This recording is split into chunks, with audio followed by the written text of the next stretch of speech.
gagabuhayin si Barbie. Para ma-achieve ang full Barbie fantasy, Baka part si 5 na to, Trisha nag-upgrade ng wardrobe. Meron ako picture Barbie. Casual Barbie, square po. Ay meron naman po tayong formal Barbie. Nangolekta rin siya ng wigs. Siguro mga 20 or 25. Yung iba po natapon na.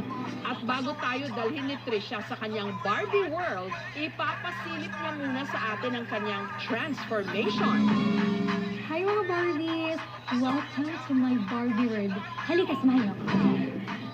And dahil nga pag-graduate din naman po ako ng mass communication, ako na po yung nagdidirect, ako na rin po yung uma-acting, ako na rin po yung nagsusulat ng mga script. Mabuti na lang, nariyan para tumulong sa kanya ang kanyang real-life Ken. So kung si Barbie po merong Ken, ako po, si Trisha, merong Kurt. Hi Barbie, Hi Ken! wanna go for a ride? Sure Ken! Nahihiya din ako kasi siya nakadamit pa Barbie tapos ako nakapambakay lang. Actually natutuwa ako kasi may nakaka-appreciate sa kanya. Hanggang ang followers ni Batanggenyang Barbie dumami. Full-time job ko na po talaga siya. Maabot din po kami sa 6 digits. Pero higit pa sa pera ang ipinagpapasalamat ni Trisha.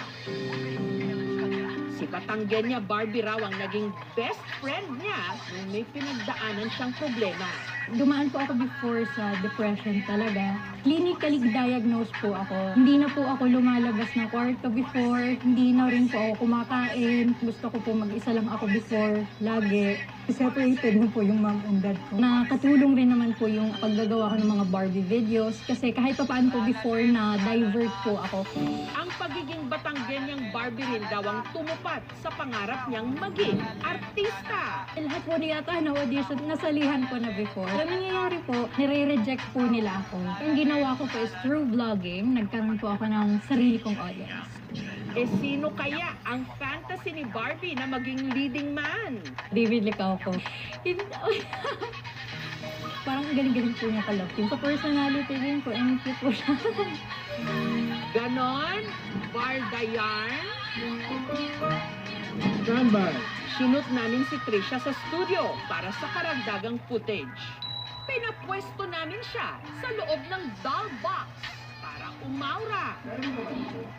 Okay, kurang namin si Ken. Dahil may kinuntsaba kami para siya'y sorpresahin. Walang iba kundi si David Licauco. Si David nagtago muna sa isang life-size doll box